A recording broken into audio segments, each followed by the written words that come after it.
What's up, guys? Welcome back to another episode of Lineman Football, and I only have one video for you guys this week because I'm getting into those projects and finals in my classes right now, so workload's definitely going up, so I only have time to make one video for you guys this week. So for today's video, I'm going to be giving you guys another of the 8 mistakes that players make. Again, there's a ton of these mistakes that players don't realize, so I'm going to put out, maybe 1-2 more videos after this of all these different things that players are doing wrong.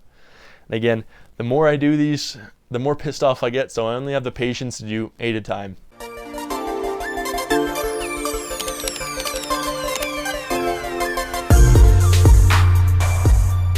All right, number 1 is going to be about water. So if you live in a really cold place, a lot of players don't realize it is really important to stay hydrated in the cold. I know if you're practicing cold, you don't want to drink water because you're cold and it's cold water, whatever it is, but it's really important to stay hydrated. You can get dehydrated just as easily in the cold as you can in the heat, right? So stay hydrated. All right, number 2 is going to be those mouth guards kids have where they have just like bite and chewed up mouth guards that are just like disgusting.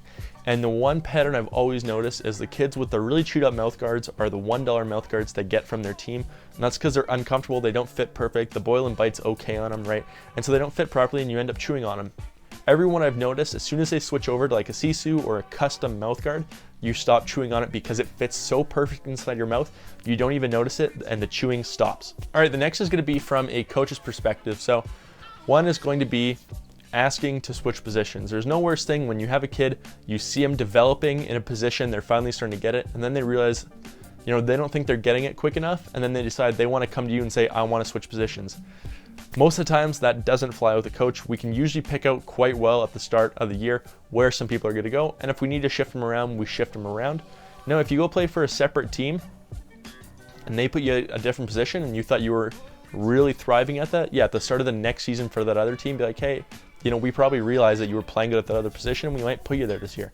But there's nothing worse trying to deal with when you already have enough issues with injuries and kids being sick and all this stuff, than another player tries to ask to switch positions in the middle of the year. All right, this one was a really big one for me, mainly because I never did it and I was super diligent in it. I never wanted to forget anything. So it is, it's such a pain when someone forgets something, and like there's just those points where I was kind of always like that kid that always had an eye black, always had tape, and of course other kids would forget their stuff, and by the time my tape got back to me or my eye black, it was broken, it was completely used, it was just the biggest pain to deal with. So the worst is when players forget their stuff, especially when you see a kid like come to a game with the wrong jersey on, or he forgets his cleats, or he forgets his mouth guards, you can't get him in, or he forgets his helmet. Some of these massive big ticket items that they have, and somehow they forget them. All right, another coach's one for you, or again, another player's one. It is when a player comes up and says, my bad. When a player messes up, they come back, they're like, my bad, coach. We're like, yeah, we know it was your bad. We know. So there's no worse thing than hearing, it's good that you're owning up to it, but at the same time, I don't want to hear you say my bad. I just want to hear, yes, coach, get back in the huddle, let's go again.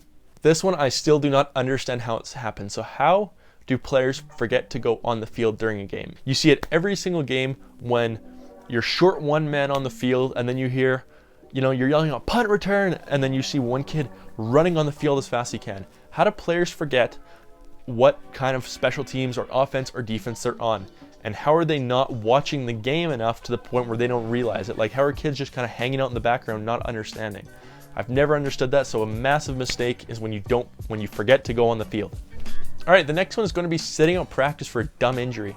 So again, when a player comes to practice and they're just in street clothes, you ask them what's their issue, and they have their wrist in a brace, and they're saying, oh, I can't practice, I have a wrist injury. Get your cleats on, you're gonna be doing conditioning this practice. Missing practice for dumb injuries like a wrist injury or something where you can still run, not acceptable. All right, and the last one is gonna be when you're late to practice. Again, it's really easy for coaches to see when you're late to practice, you're the only one running out. So make sure you get in the locker room, get on time, get out there early, get some work in before practice starts, and then get going, right? There's nothing worse than being late to practice because it throws everything off. So there you guys go. I hope you guys enjoyed today's episode. Again, if you have any other mistakes, leave those down below in the comments. If you guys liked today's video, don't forget to hit that like button.